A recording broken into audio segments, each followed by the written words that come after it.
এখন চলছে ভরপুর কাঁচা আমের মৌসুম, আর আচার তৈরি করব না তা কি হয়? আজকে আমি খুবই লোভনীয় এবং কি খুবই সুন্দর কালারফুল একটি আচার তৈরি করব। খুবই মজাদার এই আচারটা খেতে। সুন্দর কালার রেখে কিভাবে তৈরি করব সেটাই আপনাদের সঙ্গে আমি শেয়ার করছি। আসসালামু আলাইকুম, ওয়েলকাম টু মনিস কুকবুক। আশা করছি সবাই ভালো আছেন। চলুন যাই আমার আজকের রেসিপিতে। আমি এখানে একটি কাটিং বোর্ড নিয়ে নিয়েছি, আর দেখতে পাচ্ছেন আমি 3টা আম নিয়ে নিয়েছি, আর এগুলিকে ভালো করে ওয়াশ করে রেখেছি। আমি আজকে এই 3টা আম দিয়েই আমি তৈরি করব। এখানের আমগুলি কিন্তু বেশি টক হয় না, একটু টক মিষ্টি থাকে, মিষ্টিটাই বেশি থাকে। তো এখন আমি আমের খোসা ছাড়িয়ে নিচ্ছি একটি পিলারের সাহায্যে। সবগুলি আমকে আমি এভাবে খোসা ছাড়িয়ে নিব। দেখতে পাচ্ছেন আমি আমের খোসা ছাড়িয়ে নিয়েছি অলরেডি।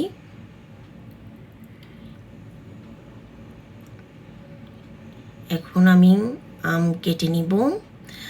আমের সাইজগুলি অবশ্যই আপনারা আপনাদের পছন্দ মতো নিতে পারেন। আমি যেরকম করে সাইজ করছি সেরকম করতে হবে এমন কোনো কথা নেই।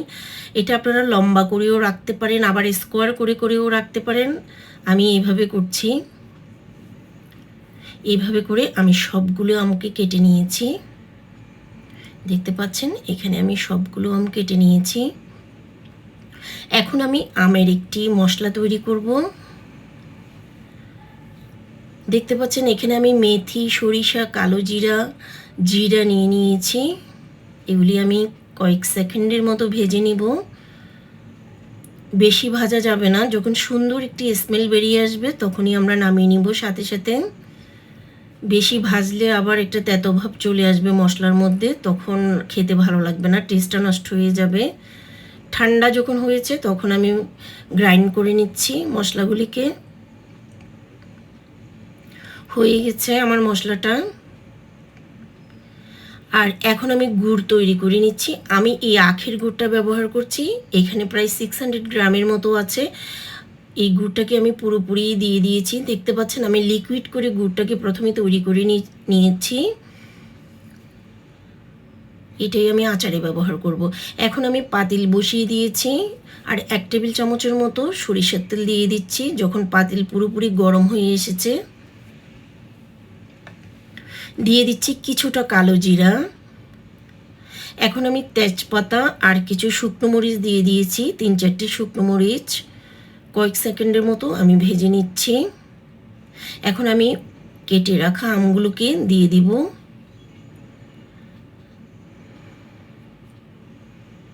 সবগুলো আমকে আমি দিয়ে দিয়েছি, আর এইভাবে তেলের মধ্যে আমি কিছুক্ষণ আমগুলিকে কষিয়ে নিব।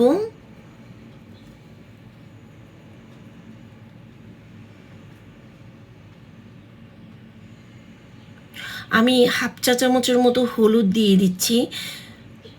যদি হলুদ দিয়ে আমটাকে আমরা একটু কষিয়ে নিতে পারি তাহলে আম কিন্তু অনেক দিন ভালো থাকে। এটা সবাই জানেন কি না আমি জানি না। প্রথমে একটু হলুদ দিয়ে তেলের মধ্যে এভাবে যদি আমকে কষিয়ে নেওয়া যায় তাহলে আম অনেক দিন কিন্তু নষ্ট হওয়ার চান্সেস থাকে না। এখন আমি হাফ চা চামচের মতো একদম মরিচ গুঁড়া দিয়ে দিয়েছি। বেশি পরিমাণে মরিচ ব্যবহার করব না, আর পরিমাণ মতো লবণ দিয়ে দিয়েছি। আচারে একটু লবণ ব্যবহার করলে কিন্তু এটার টেস্টের ব্যালেন্সটা অনেক বেশি ভালো লাগে। মশলার সঙ্গে আমি ভালোভাবে কষিয়ে নিয়েছি 4-5 মিনিটের মতো। দেখতে পাচ্ছেন এইভাবে যখন কষানো হয়ে গেছে তারপরে এখন আমি গুড়টাকে অ্যাড করে দিচ্ছি, লিকুইড গুড়। আজকে আমি লিকুইড গুড় দিয়ে তৈরি করছি। দেখতে পেয়েছেন আমি কিভাবে গুড়কে প্রথমে গলিয়ে নিয়েছি চুলাতে। ভালোভাবে মিক্স করে দিচ্ছি। এই আচারটা আপনারা বানালে বুঝতে পারবেন এটা অনেক মজার একটি আচার। টক ঝাল মিষ্টি আচারই আমি আজকে তৈরি করছি। যেহেতু এখানের আমগুলি এত টক থাকে না সেই জন্য আমি ভিনিগারও ব্যবহার করব। ভালোভাবে আমি নাড়াচাড়া করে দিচ্ছি। এখন আমি চিলি ফ্লেক্স দিয়ে দিয়েছি, একটু ঝাল বাড়ানোর জন্য আমি চিলি ফ্লেক্সটা দিয়েছি।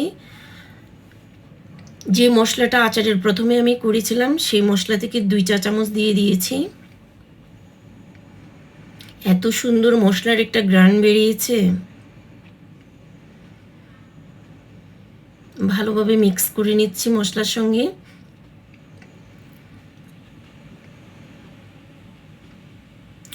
যারা আমার ভিডিওটা দেখছেন অবশ্যই একটি লাইক দিয়ে ভিডিওটা দেখা শুরু করবেন।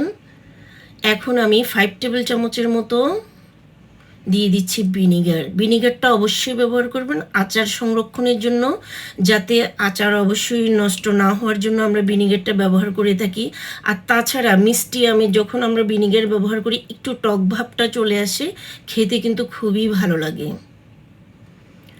দেখতে পাচ্ছেন সুন্দর একটি কালার কিন্তু চলে এসেছে, অনেকখানি সিদ্ধ হয়ে গেছে কিন্তু আম।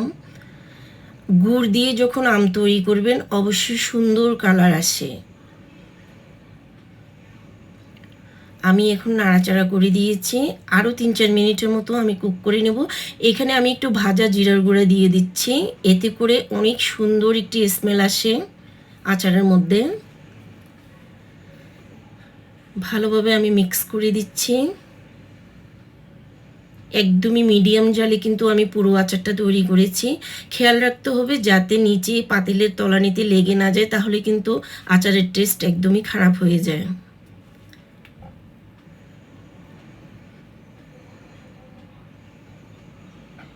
এখন আমি আর বেশি নাড়াচাড়া করব না, আমার আচারটা একদমই তৈরি হয়ে গেছে। চুলা অফ করে দিয়ে যদি ঠান্ডা হয়ে যায় আমি একটু পরিবেশন করে নিব। অবশ্যই আমার রেসিপিটা লাইক কমেন্টস করতে চেষ্টা করবেন। আসলে এক একটি রেসিপি তৈরি করা অনেক বেশি সময় সাপেক্ষ এবং কষ্টের। যারা রেসিপি তৈরি করে আমরা সবাই কিন্তু জানি এগুলি কত কষ্ট করে তৈরি করা হয়। যদি একটু লাইক কমেন্টস না থাকে ভিডিওতে, আসলে ভিডিওগুলি স্প্রেড হয় না, সবার কাছে পৌঁছায় না। তো আসলে খারাপ লাগে যদি লাইক কমেন্টস না আসে। আপনাদের যদি ভালো লাগে অবশ্যই লাইক কমেন্টস করবেন, আর বেশি ভালো লাগলে আমার ভিডিওটা অবশ্যই শেয়ার করে দিবেন যাতে সবার কাছে পৌঁছে যায়। এক একটি ভিডিওর মাধ্যমে যদি কেউ সামান্য কিছু শিখে থাকে, আসলে আমাদের বিশেষ করে আমার ক্ষেত্রে আমার রেসিপি তৈরি করার সার্থকতা কিন্তু আসলে ওখানেই। কেউ যদি আমার ভিডিও দেখে যদি একটু কিছু শিখে থাকে। তো আজ এই পর্যন্ত দেখলেন তো কত সহজে অল্প সময়ে আমি তৈরি করে ফেলেছি টক ঝাল মিষ্টি আমের আচার। সবাই ভালো থাকবেন, ধন্যবাদ সবাইকে, আল্লাহ হাফেজ, আসসালামু আলাইকুম।